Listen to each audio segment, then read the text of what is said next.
Bem, minha primeira palavra nessa manhã é de gratidão a Deus, gratidão a vocês pelo convite. Essa igreja é uma igreja na qual eu tenho muitos amigos, creio que nenhum inimigo, né? Amigos e amigas, amigos que envelheceram comigo, eu já conheço há tantos anos, gente que está com cabecinha branca, né, Mafra? Mas o Josué não. O Josué não fica com cabelo branco de jeito nenhum. Tem alguma coisa que ele esconde de nós, né? Pelo menos de mim, ele não revela. Então é uma alegria estar com vocês aqui. Esse tema é um tema muito caro para mim, tenho me dedicado a ele, sou um pastor urbano e tenho orado, trabalhado dentro dessa perspectiva de ser uma igreja voltada para a cidade. Esse slide que vocês estão vendo é um tema que nós abordamos no ano passado, a partir de uma perspectiva do estudo da primeira carta aos Coríntios, tentando construir um discernimento do que é, na verdade, ser uma igreja para a cidade, aprendendo com Coríntios e desaprendendo algumas coisas, vendo onde eles erraram, onde acertaram e onde Deus tem nos chamado para realizar a nossa missão. Então, o meu objetivo nessa manhã é despertar no coração de cada um de vocês esse desejo de ser uma igreja na cidade, mas também uma igreja para a cidade. Ser igreja para a cidade requer muitas vezes de nós uma nova postura, uma nova mentalidade, um novo jeito de nos relacionarmos com a cidade. Toda a nossa herança evangélica, ela, num certo sentido, foi construída a partir de uma perspectiva rural.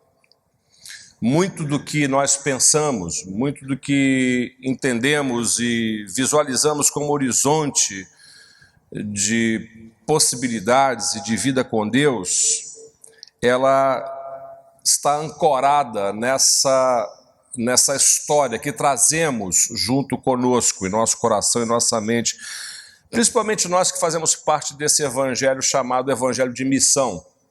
As igrejas denominacionais, como igrejas congregacionais, presbiterianas, batistas, metodistas, luteranos, anglicanos, num certo sentido também os assembleanos, são todos nós, igrejas históricas, viemos desse ambiente cultural, desse ambiente rural. E todos esses movimentos foram construídos a partir de referências rurais, refletem o estilo de vida do campo, das pequenas cidades, espelham os valores de uma vida rural, até que o mundo passou a experimentar esse maior fenômeno da história da humanidade, que se chama urbanização. A urbanização é o maior fenômeno sociológico que a humanidade experimentou e que a igreja não pode desconsiderar, tem que olhar para esse fenômeno com um coração cheio de esperança, de fé e de compromisso com a missão do reino de Deus. O termo urbanização tem origem na expressão latina urbi, que significa cidade, e parece que a palavra urbe, segundo alguns teóricos, é derivada da palavra suméria Ur, uma das duas primeiras cidades da história, localizada na região da Mesopotâmia, por volta do ano 4000 a.C. Então, estudos arqueológicos apontam para outra localidade da Mesopotâmia, chamada Uruk, como sendo a primeira cidade notoriamente urbana. Em torno de 3.500 a.C., Uruk já contava com um arranjo estrutural avançado, estimulado pelas atribuições comerciais e desenvolvimento da língua ou da escrita cuneiforme. O fenômeno da urbanização, como nós conhecemos, iniciados a partir da Revolução Industrial, que deu o tom da urbanização no Ocidente, a partir do século XVIII, a princípio na Inglaterra e posteriormente se espalhando por toda a Europa, Estados Unidos, as primeiras fábricas provocaram esse grande êxodo rural pela necessidade de absorção de mão de obra e de mercado consumidor. Então as cidades são como são, não é por um acidente, foram moldadas, construídas para ser um grande mercado consumidor e fornecedora de mão de obra para para a indústria. Hoje, 50% da população mundial vive em ambientes urbanos. Imagina isso. Estima-se que até o ano 2050, 2/3 da população mundial viverá em grandes cidades. No Brasil, 84% da população vive em um ambiente urbano. E o nosso estado, o estado do Rio de Janeiro, tem 95% da sua população vivendo nas grandes cidades. Apesar disso, persiste na população evangélica e na igreja evangélica uma mentalidade rural, mesmo habitando num contexto urbano. E uma das razões que acredito ser que se explica por que isso acontece é que o nosso processo de urbanização se deu de forma muito rápida, muito violenta. Eu trouxe um gráfico para os irmãos darem uma olhada. O Brasil levou quase 5 séculos para atingir 50% da população habitando em grandes cidades. E 40 anos apenas para subir esse patamar de 50% para 84% da população vivendo nos centros urbanos. Então, do ponto de vista histórico, nós dormimos um país rural e acordamos um país urbano. Isso ainda não foi realizado para muitas das nossas igrejas. As gerações ainda não se entenderam com esse processo da urbanização.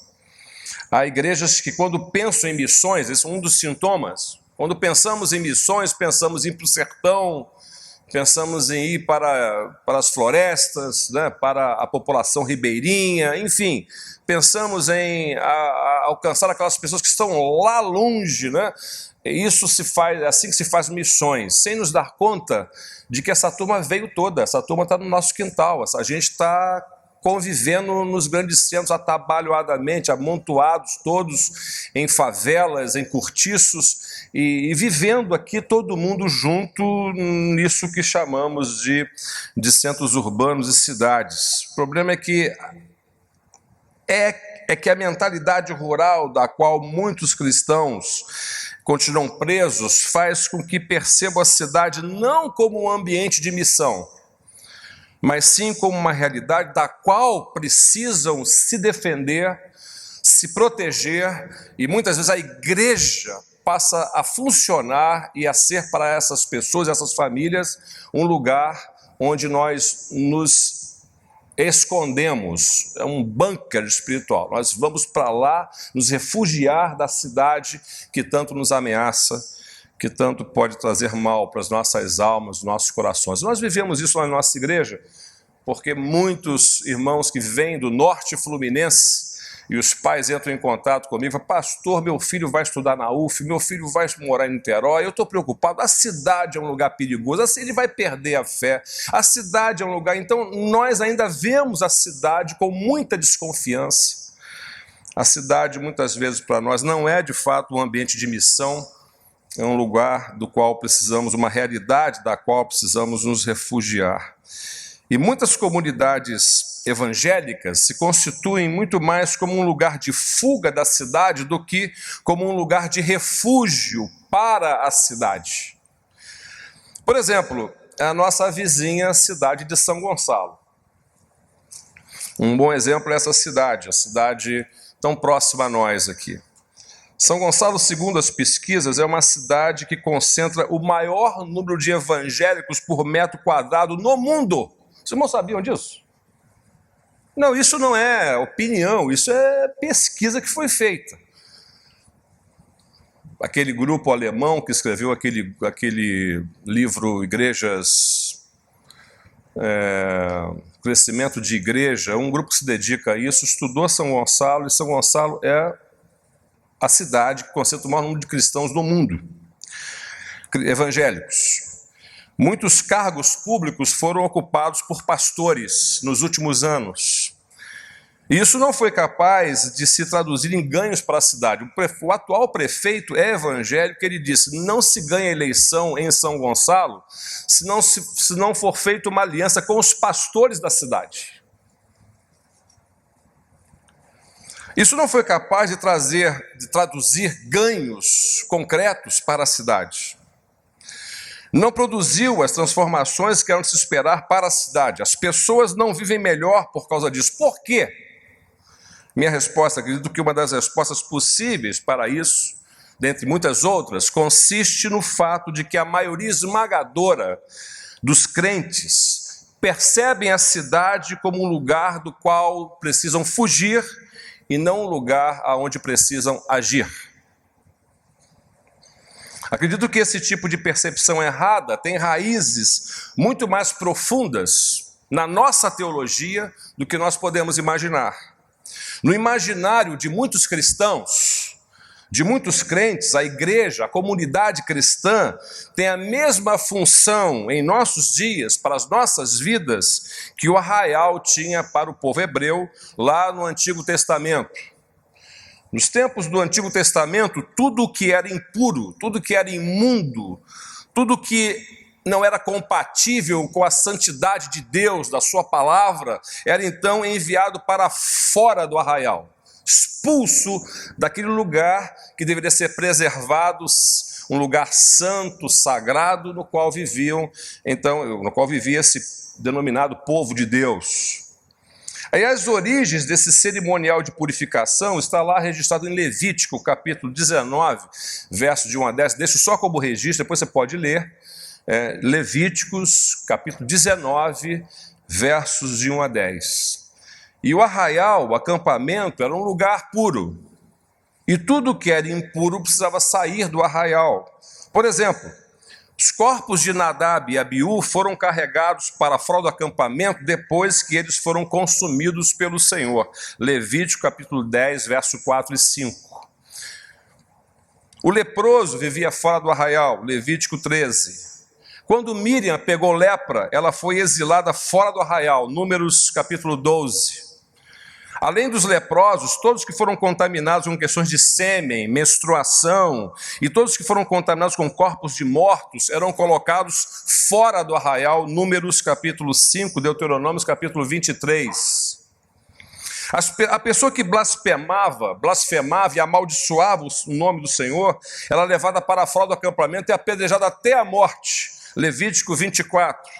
Se uma praga fosse encontrada em uma casa, as pedras sujas tinham que ser jogadas em um lugar imundo. Aonde? Lá fora do arraial, fora do acampamento.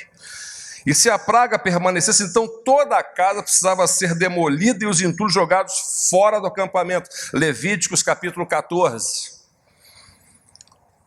Quem fosse encontrado profanando no dia de sábado, o dia do Senhor, era levado para fora do acampamento e apedrejado até a morte. Números 15, ainda bem que esse negócio mudou, né, irmãos? Então, quem falta à igreja, já imaginou? Ia estar um problema isso. Se um pai cuspisse no rosto da sua filha, isso era um indicativo de rejeição, uma filha rebelde, o pai cuspia-lhe no rosto e a mesma era colocada fora do acampamento. Números 12. Os guerreiros eram atendidos fora do acampamento para evitar a profanação em virtude das vestes manchadas com o sangue daqueles que eles mataram em batalha. Números 31. Nabote foi acusado de amaldiçoar Deus e ao rei e foi levado para fora do acampamento e apedrejado até a morte. Primeiro livro de Reis. Manassés removeu os ídolos dos altares de ídolos e os jogou fora do acampamento, segundo Crônicas. Então, fora do acampamento é levado tudo aquilo que era percebido como amaldiçoado, como impuro, era colocado fora do acampamento, fora do arraial. Imundície, corrupção, contaminação, sujeira, condenação, punição, vergonha, rejeição. Esse povo não conseguia conviver com nada que pudesse significar ou trazer qualquer tipo de suspeita de que fosse algo impuro, sujo, condenatório. A própria palavra de Deus orientava que tudo deveria ser levado para fora do meio do povo. Era para onde ia a doença, o esterco, a morte, qualquer pessoa que fosse banida. era condenada a viver excluída, isolada, e no arraial só cabia o que fosse puro, santo, sagrado. Nós somos assim também, né? Diante desse quadro, onde vocês acham que Deus deveria estar? Deus estava dentro do acampamento, dentro do arraial, ou Deus estava fora do arraial, fora do acampamento? A resposta iremos encontrar em Hebreus capítulo 13, que quero ler para os irmãos nessa manhã. O sumo sacerdote leva sangue de animais até o Santo dos Santos como oferta pelo pecado, mas os corpos dos animais são queimados fora do acampamento. Assim Jesus também sofreu fora das portas da cidade para santificar o povo por meio do seu próprio sangue. Portanto, sublinhe isso na sua Bíblia, irmão. Portanto, saiamos até ele. Aonde? Fora do acampamento, suportando a desonra que ele suportou. Pois não temos aqui nenhuma cidade permanente, mas buscamos a que há de vir. Por meio de Jesus, portanto, ofereçamos continuamente a Deus um sacrifício de louvor, que é fruto de lábios que confessam o seu nome. Hebreus capítulo 13, versos 11 até o verso 15. Jesus Cristo foi levado para fora do arraial, para fora da porta. E lá sofreu vergonha e opróbrio. Como pode ser isso? Não demanda o Antigo Testamento que só aquelas coisas impuras, os blasfemos, os leprosos, os indignos, devem ser levados para fora da porta? Jesus Cristo é santo, é inocente, é imaculado, é o Filho de Deus encarnado, sem pecado nenhum. Mas apesar disso, Hebreus nos diz que Cristo sofreu fora da porta. Ele foi torturado, foi executado por crucificação no lugar onde todos os criminosos que haviam cometido crimes capitais seriam torturados e executados. Por que Jesus estava entre eles, que sofreram e morreram fora do campo, fora da porta, fora do arraial? Ele não tinha feito nada de errado. Ele não havia cometido crime algum. No entanto, ali estava ele fora do arraial, ridicularizado, difamado, desprezado, tratado como esterco. Seu corpo todo ensanguentado por tortura, mãos e pés pregados na cruz. Esse é o Rei da Glória, esse é o nosso Senhor, é o nosso Redentor. Jesus Cristo tomou sobre si os impuros, os imundos, os trapos de imundície da nossa justiça própria e levou-os para fora do acampamento. O sangue de seu Filho Jesus Cristo nos purifica de todo pecado e tornando os nossos trapos de imundície vermelho e escarlate, tão brancos como a neve. Isaías capítulo 1, verso 18. Ele tomou sobre si os pecados pela imputação e foi totalmente punido por eles fora do acampamento, fora do arraial, a fim de santificar o povo pelo seu próprio sangue. O que isso quer nos ensinar? O que isso tem a ver com esse tema, igreja na cidade? Que nós precisamos redirecionar o foco da nossa missão. Ouçamos o que diz o apóstolo Pedro. Para isso vocês foram chamados, pois também Cristo sofreu no lugar de vocês, deixando-lhes exemplo para que sigam os seus passos. Ele não cometeu pecado algum, e nenhum engano foi encontrado em sua boca. Seguir os passos de Jesus para onde?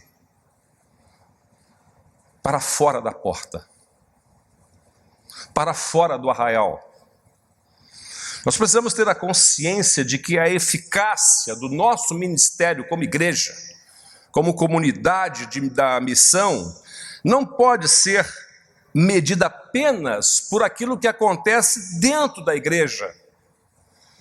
Se nós temos ministérios que funcionam, Se nós temos líderes comprometidos, que chegam na hora, que realizam a sua missão, que fazem a sua parte, que estão aqui dando bom testemunho naquilo que realizam no contexto da igreja, mas sim pelo impacto, pela influência que nós estamos produzindo na nossa cidade, na nossa sociedade, onde quer que estejamos. Eu entendo que uma igreja só pode ser considerada saudável quando o seu crescimento é fruto da sua influência fora da porta. É lamentável que existam tantas igrejas internamente focadas. Igrejas internamente focadas são aquelas que concentram toda a sua atenção e a sua energia e recursos em levar as pessoas para dentro dela e só envolvê-las com seus programas internos. Traz para a igreja, traz para a igreja, traz para a igreja. Vai socando gente dentro da igreja. Essas igrejas podem ser fortes na adoração, podem ser fortes no ensino, podem ter um programa muito legal para os jovens, para os adolescentes, para as crianças, podem ter pequenos grupos. Mas no final das contas, o que realmente importa para as igrejas focadas para dentro é quantas pessoas estão envolvidas em suas missões, em suas áreas de trabalho dentro da igreja. São boas igrejas, cheias de gente. O que elas fazem é importante, mas não é o suficiente para ser considerada como igreja biblicamente saudável, do meu ponto de vista. Adoração, ensino, maturidade, desenvolvimento de habilidades ministeriais são absolutamente necessárias, desde que seja para servir e produzir lá fora da porta. Então, tudo que nós fazemos na igreja tem como finalidade preparar os irmãos para que eles vivam a sua missão fora da porta. A Igreja de Jesus Cristo é a única organização no mundo que existe para que as pessoas que estão do lado de fora, do lado de lá. Tudo que somos, temos e fazemos é para a missão de Deus. Tudo que é feito dentro da igreja deve preparar e capacitar as pessoas para, não apenas para o seu crescimento, não apenas para o crescimento pessoal delas, a edificação delas, mas principalmente para o impacto pessoal delas na vida dos outros. Igrejas com foco externo vencem seu sentimento de frustração, de indiferença para com a cidade e tomam a decisão de ser uma bênção para a cidade. Provérbios 11:11 diz: pela bênção dos justos, a cidade é exaltada, mas pela boca dos ímpios é destruída. Existe uma conduta de certas igrejas em relação à cidade, e grupos que falam em nossa cidade para Cristo, e marcha para Cristo. Desculpe se eu estou ofendendo a convicção de alguns aqui nessa manhã, mas eu não acredito que esse deva ser o foco da missão de uma igreja fora da porta. Marchas para Jesus, e isso e aquilo, e trio elétrico. Ok, se você vai, me chama, um dia eu vou com você também, não tem problema. Mas essa não é a linguagem de Jesus. Jeremias 29:7 diz: busquem a prosperidade da cidade para a qual eu os deportei e orem ao Senhor em favor dela, porque a prosperidade de vocês depende da prosperidade da cidade. Igrejas com foco externo procuram maneiras de buscar e promover o bem-estar da cidade. Quero citar agora uma frase de José Comblan, do seu livro Teologia da Cidade, que sugiro a leitura. E ele diz: a igreja está em uma relação dialética com a cidade. Está na cidade, à vista da cidade, e há uma espécie de anticidade, um deserto, uma colônia estrangeira. Diante da cidade, a igreja é um testemunho para além da cidade. Porém, só pode dar esse testemunho apenas quando se inscreve com a cidade, quando faz parte da cidade. Quando está misturada com a cidade, é que ela pode e consegue dar o seu testemunho para além da cidade. Não é lindo isso? Mas como é que eu participo disso? Como é que eu e você participamos dessa missão na cidade? Talvez você diga: eu adoraria participar da ideia, ou de ser uma comunidade voltada para abençoar a minha cidade. Esse desejo arde em meu coração. Mas eu já não sou mais quem eu já fui. No passado eu era uma bênção, fazia ar livre, tocava bumbo na praça. Eu já fiz muito ar livre, irmãos. Quando eu era garoto eu vivia no Campo São Bento fazendo ar livre, quando podia, né? Nas barcas. Todos os bêbados lá me conheciam. Chegava, todo dia tinha pregação nas barcas. Chegava lá, vai. Já fiz muito isso. Folheto, eu dei muito folheto na rua, porque eu achava que era isso. Né? Era essa, a missão nossa era essa. Eu me lembro até de um rapaz que uma vez foi lá na orla, levou suas filhinhas, sua esposa. Ele disse, você se lembra de mim? Eu falei, não lembro não. Eu perguntei ao seu pai onde você estava, ele me disse que você estava aqui. Eu trabalhava na padaria, lá em frente à sua casa. E uma vez você chegou lá para tomar um café e me deu um folheto. E aquele dia eu estava perdido, assim, estava triste, não sabia o que fazer. Li aquele folhetinho, falei, tá aí, procurar uma igreja, me converti.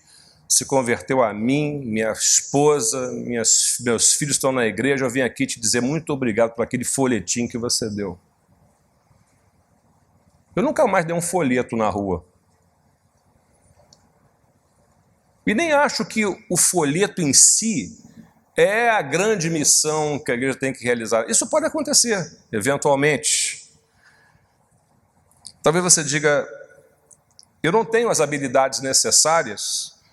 Eu me envolvi com situações que agora me impedem de ser usado por Deus. A minha condição não me dá credenciais para ser usado por Deus. E eu diria para você o seguinte, nessa manhã, se você pensa assim, não dá para a gente repetir o passado, não adianta a gente orar, Senhor, eu quero ser como já fui um dia, eu quero fazer o que eu já fiz, por algumas razões muito simples. O mundo mudou, as cidades mudaram, as pessoas mudaram e o contexto mudou. O que mudou? Mudou que a fé cristã não ocupa mais o mesmo lugar no coração das pessoas que já ocupou um dia. O cristianismo perdeu a sua hegemonia, perdeu o seu lugar privilegiado de definir o que é a verdade. O cristianismo não é o único fornecedor de cosmovisão que explique Deus, que explique a vida humana, que explique o universo. Nós não vivemos mais numa sociedade onde as premissas do evangelho são tidas como verdade a priori. Aliás, o próprio conceito de verdade mudou. Porque a verdade hoje não é mais o que é, a verdade hoje é o que funciona. E assim a verdade se tornou provisória.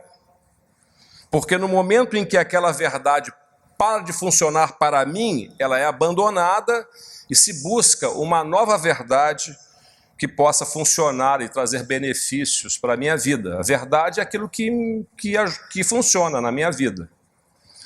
O cristianismo também perdeu o lugar de privilegiado de definir um código exclusivo de valores morais e conduta. Não é mais a moral cristã que orienta as consciências de muitas pessoas. Nós vivemos num tempo onde muitas vozes se fazem ouvir. E não adianta dizer que a Bíblia diz, você não acredita na Bíblia. Num tempo onde muitos códigos de valores são apresentados como válidos, a pluralidade não é apenas uma marca desse tempo, mas é apresentada como um valor. Vivemos num mundo fragmentado, onde todos reivindicam para si o direito de viverem como bem entendem, de acordo com suas próprias convicções e valores eleitos, elencados. Bem aí, alguém poderia dizer, basta a igreja de hoje repetir no presente o que fez a igreja de Cristo lá no passado. Porque também no passado o mundo não era cristão. O mundo foi evangelizado. O mundo era bárbaro. Esse mundo bárbaro foi evangelizado pelos primeiros cristãos, 2000 anos atrás. A cosmovisão pagã foi convertida. Os valores cristãos foram implantados. Se um mundo que não era cristão pôde ser evangelizado, então basta apenas que no presente nós repitamos todas as estratégias que foram desenvolvidas, desenhadas, basta apenas seguir as mesmas orientações dadas pelo Espírito de Deus, que foram dadas no passado, para que no presente também essa situação que se avizinha de fragmentação e de descontinuidade do pensamento cristão, nós estamos vendo num mundo que está se tornando mais pagão, então basta apenas repetir o passado para que esse paganismo seja convertido em cristianismo, mais uma vez.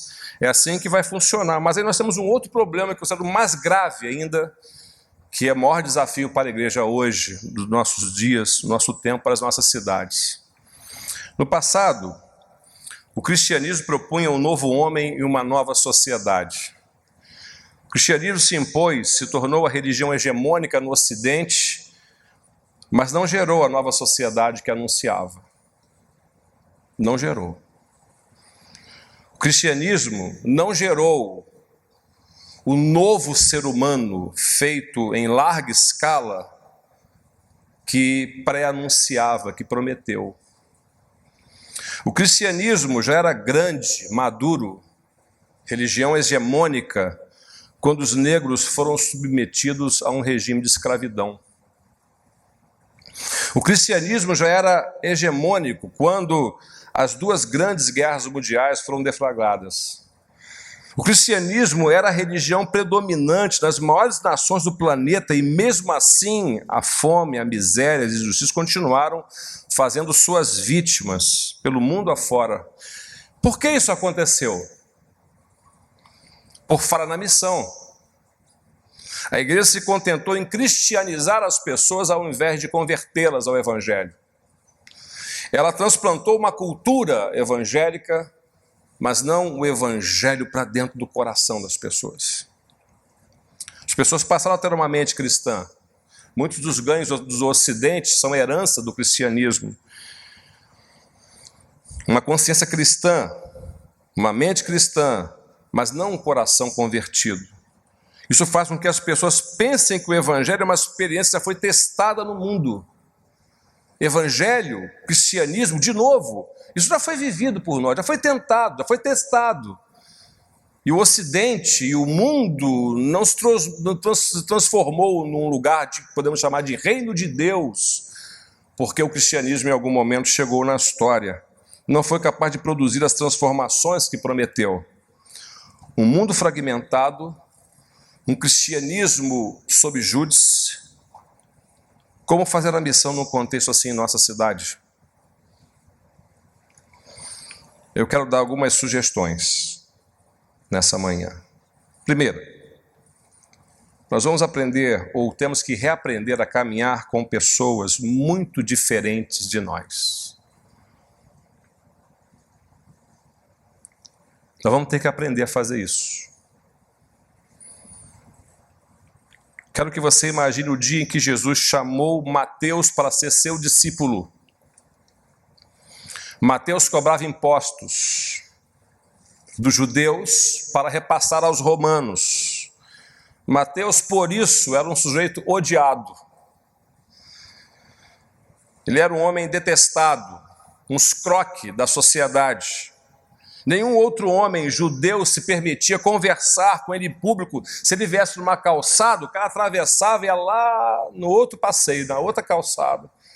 Porque Mateus era um sujeito odiado. Era um traidor da pátria. Convidar um homem tipo Mateus para ser seu seguidor e ainda fazer parte do seu colégio apostólico, eu tomo aqui a liberdade de dizer que isso era uma tremenda queimação de filme para Jesus. Isso era um absurdo. Como poderia alguém que se dizia Messias convidar um traidor do povo para ser seu apóstolo, seu discípulo, ser um dos 12? E tem mais um agravante: no grupo de discípulos de Jesus tem elementos que são totalmente opostos a Mateus. Antes de chamar Mateus, vocês sabem, Jesus tinha convidado uns caras meio barra pesada. Tinha um tal de Judas lá, um tal de Simão, que era zelote, não era o Pedro, era um outro Simão, o cara que estava engajado na luta armada pela libertação de Israel. O cara pegava pesado. Pessoas que estavam dispostas lá a fazer guerrilha, a fazer revolução. E aí você imagina esse pessoal discutindo como a revolução vai ser feita, Jesus chega de braços com Mateus. Pessoal, isso que é Mateus?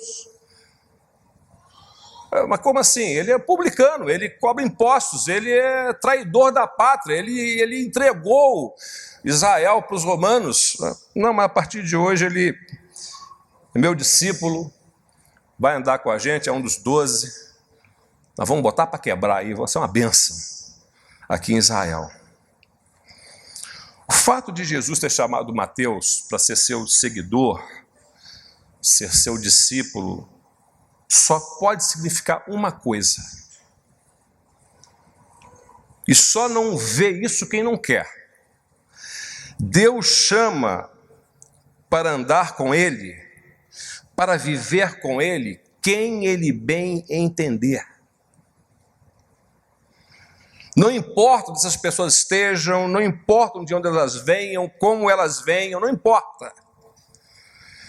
Mas uma vez, o Evangelho grita anunciando que para Deus não há espaço para intolerância, de qualquer espécie. Para Deus convive todo mundo. O apóstolo Paulo, entendendo essa dimensão do Evangelho, vai dizer: não há judeu, nem grego, nem escravo, nem livre, nem homem, nem mulher, pois todos são um em Jesus Cristo. É por isso que o Evangelho é para gente que tem compromisso de crescer em Cristo. Não é coisa para quem é criança espiritual a vida toda. Não dá para ser seguidor de Jesus e intolerante ao mesmo tempo. Ou você vai seguir a Jesus ou você vai ser um cara intolerante, uma pessoa intolerante. A única intolerância possível para nós, na qualidade de igreja de Cristo para esse tempo, na cidade, é a mesma intolerância que Jesus possui, isto é, intolerância com o pecado, mas nunca com o pecador, jamais. Aliás, Ariovaldo Ramos, que é um grande amigo que virá aqui, né? Já vi na agenda, esse é um cara sensacional, né? Ariovaldo Ramos é uma bênção.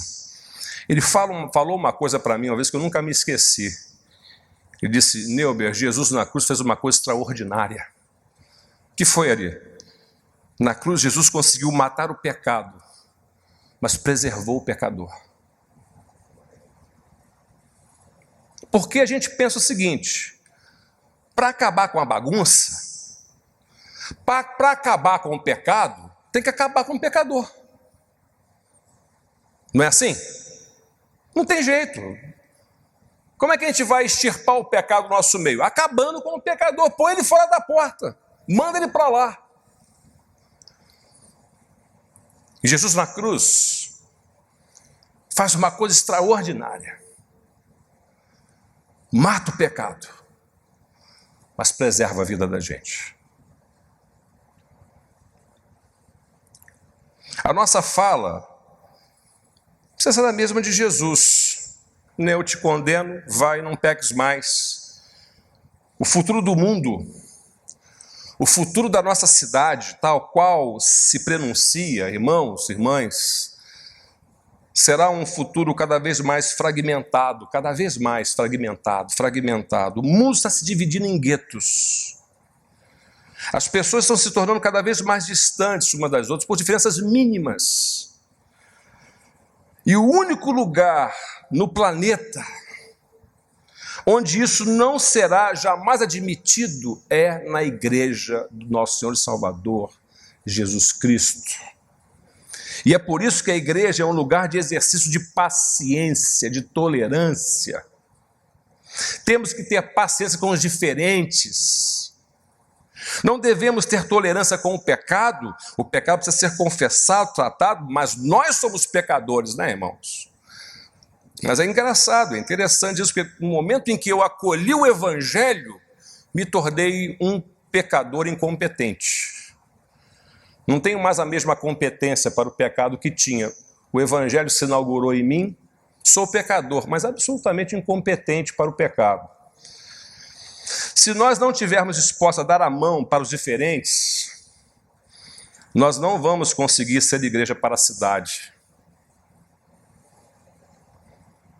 Vamos realizar nossos cultos, vamos ter programas, vamos viver para nós mesmos, vamos nos admirar cada vez mais, mas nós não seremos igreja para a cidade. E é isso que Jesus faz. Chama um cara improvável, dá um susto em todo mundo e nos ensina que nós, como comunidade de discípulos e discípulas de Jesus, vamos precisar aprender a caminhar com pessoas muito diferentes da gente. Segunda sugestão que eu lhes dou nessa manhã é que a gente vai ter que redescobrir a missão paterna de Deus. O que eu quero dizer com isso? Quando os discípulos pediram que Jesus os ensinasse a orar, ele pronunciou a oração modelo, que também conhecemos como oração do Pai Nosso. Nós, como comunidades históricas, damos muito valor à doutrina. Muito mesmo, muito. É comum aparecer nas nossas expressões, palavras e expressões que serão conectadas com a questão do saber Deus de um modo correto, de um modo ortodoxo. Lá na igreja, quando eu peço a alguém mais experiente na vida cristã, que tem muito tempo de andar com o Senhor, para orar, ele vai à frente, pega o microfone e diz: Senhor, estamos aqui nessa manhã para aprender mais da Tua Palavra, né? Então esse aprender, o cara aprende, estuda, nunca se forma, né? Impressionante, né? Você vai, vem cá, você pode fazer? Não estou preparado, irmão. Pastor, não estou preparado, ainda não, mas ele está estudando 40 anos, não está preparado, porque a gente acha que é isso, damos muito valor à teologia. Tem um cara lá na igreja que um dia levantou a mão num culto, contando a história dele, levantei a mão, fui num culto evangélico, e aí depois que ele levantou a mão, levaram ele numa salinha e disseram: agora você tem que se inscrever numa classe aqui para aprender como ser batizado com o Espírito Santo e falar línguas estranhas. Falou: então tá bom, vamos lá. E começou a estudar aquele negócio, né? Algumas tentativas frustradas de falar línguas estranhas. Falou: não consegui. Então você não se converteu não, cara. Você levantou a mão lá, mas sua conversão, não significa nada. Aí o que você fez? Aí eu entrei numa igreja que disseram que não era nada disso não, bastava apenas que eu descansasse na minha eleição. Estou eleito, fica tranquilo, cara, você está bem. Você tem que preocupar com nada, cara. Você já está, mas eu não tenho. Não, você deita em berço esplêndido, meu amigo, porque você está salvo. E uma vez salvo, você não quer dizer, né? Sempre salvo. Acabou, não tem nada que te ameace. Aí ele, movido por essa força, por essa convicção, foi para um seminário. Hein? O seminário. E lá ele conheceu um jovem que disse para ele parar de ficar lendo autores americanos, porque esses caras são todos fundamentalistas, esses caras não valem nada, ficam falando um monte de coisa que não tem nada a ver com a nossa cultura, com o nosso jeito de ser país, tem nada a ver com a nossa realidade latino-americana. Você precisa agora ler os autores latino-americanos. Você tem que ler esses caras: René Padilha, Samuel Escobar, Orlando Costas, Robson Cavalcante, Valdir Stoenagel. Então ele começou a ler os caras. E um dia foi tirar dúvidas com um professor sobre o que era missão integral. E o professor: você está lendo isso, cara? Você está lendo missão integral? Você está maluco, cara? Você vai ficar católico. Você vai ficar comunista. Você tem que escolher, cara. Ou você vai ser crente ou você vai ser comunista. Você não pode ser as duas coisas ao mesmo tempo. E a cabeça do cara foi dando volta, foi dando um nó tão grande que já estava namorando com a logosofia, ultimamente. E bateu lá na igreja, cabeça igual um trevo, saindo fumaça. E nesse nosso universo evangélico é confuso demais. Cada um apresenta a sua verdade de modo exclusivo sobre Deus, sobre a fé cristã. A gente não negocia nada disso, porque é sã doutrina, né, irmãos? Sã doutrina, ninguém quer ficar doente doutrinariamente. Sugiro aos irmãos, sugiro a essa igreja, como sugiro a minha, quero que você tenha muita tolerância comigo nessa manhã, mas que ao invés de nós fornecermos respostas prontas para as pessoas da cidade que vão chegar e com quem vamos nos relacionar, Sugiro que você ofereça perspectivas de fé. Não é qualquer coisa que vale, não, irmãos. Mas precisamos nos aproximar desses mistérios com um senso maior de reverência, humildade, dependência de Deus, com o coração cheio de fé, sem arrogância, sem simplismos. Trindade, Deus, Jesus, homem e Deus, Bíblia, palavra de Deus, são mistérios para nós. Nos aproximamos deles com um profundo senso de reverência. Nós precisamos deixar de lado aquela ingenuidade que acha que a vida é um problema a ser resolvido com respostas fáceis. Não é. Nós precisamos ser maduros o suficiente a ponto de saber que por trás dos problemas da vida, dos aparentes paradoxos com os quais lidamos, a vida é em seu cerne um mistério a ser explorado e não há como explorar o mistério da vida sem a dimensão da fé. Fé num Deus que é sobre todas as coisas, ou antes de qualquer coisa, o nosso Pai. Foi por isso que Paulo recomendou para Timóteo: fique longe das discussões tolas e sem valor, pois você sabe que elas sempre acabam em brigas. 2 Timóteo 2:23. Jesus foi simples, ensinou a chamar Deus de Pai. E nós precisamos reaprender a chamar Deus de Pai também. Por quê? Porque na vida, irmãos, quando o chão falta debaixo dos nossos pés, quando o mundo desaba ao nosso redor, quando nós enfrentamos as perplexidades da vida, não adianta você ficar dizendo que você é amilenista, pré-milenista, pós-milenista, que você crê no arrebatamento antes ou depois. A gente briga tanto por essas coisas, né? Tem gente que briga por isso. Não adianta você ficar dizendo se você é calvinista ou arminiano. Tudo bem que você seja uma coisa ou outra, tenha uma sua identidade, construa sua identidade, mas quando o chão abre debaixo dos nossos pés, não é uma doutrina que vai nos colocar sob rocha firme, sagrada. O que você vai precisar saber é no colo de quem você encontra consolo e segurança. O que eu e você vamos precisar saber é onde que nós encontramos amparo, conforto, paz e provisão. Quando o mundo desaba ao nosso redor, é lá no colo do Pai que nós encontramos segurança. A mesma segurança que um bebezinho de colo encontra quando está no colo do seu pai e de sua mãe. Ele não sabe nada sobre paternidade responsável, não sabe nada sobre a identidade de seus pais. Ele sabe que ali, naquele colo, naquelas mãos, naquele aconchego, ele encontra segurança, ele encontra sentido. A nossa cidade precisa saber disso. Precisa saber que o Pai nos amou tanto que enviou o seu Filho para que todo aquele que nele crê não morra, não pereça, mas tenha a vida eterna. E por último, lhes digo, irmãos, que vamos ter que redescobrir o poder do testemunho, redescobrir a alegria de ser sal e luz. As pessoas não estão interessadas no que nós cremos. Tenha isso em mente. Elas querem saber como é que nós vivemos. Elas não se deixam impressionar pela precisão da nossa argumentação. Elas estão muito mais interessadas em saber que tipo de pessoa você está se tornando. Eles querem saber como é que você se relaciona com a sua família.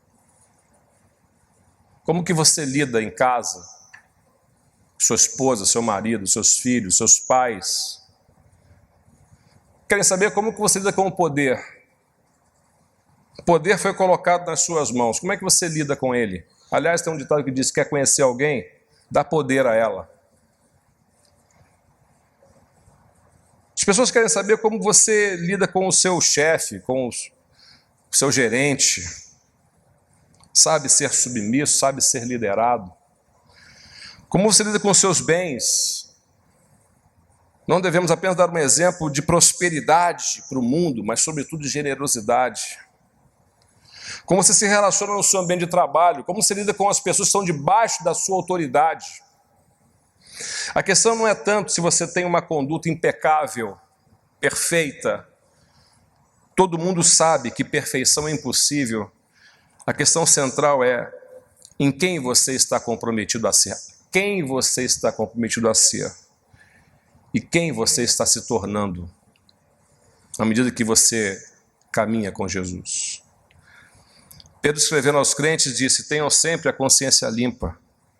Assim, quando vocês forem insultados, os que falarem mal da boa conduta de vocês, como seguidores de Cristo, ficarão envergonhados. 1 Pedro 3,14. Tenham sempre, irmãos, uma boa consciência. Tenham sempre um bom testemunho, de não terem nenhum motivo de serem acusados em nada. Antes de falar qualquer coisa para a cidade, nós precisamos reconquistar o direito de sermos ouvidos. Concluindo, a cidade é o nosso campo de missão. A missão não se dá e não se esgota dentro das nossas quatro paredes. Aqui nós nos preparamos para a missão que acontece lá fora. Ah, mas lá fora tem imundície. Lá fora tem pecado. Lá fora tem palavrão. Lá fora tem gente inconveniente, gente que não crê em Jesus, que zomba da minha fé. É verdade. É verdade. Mas é lá fora que a nossa missão acontece. A missão é nova,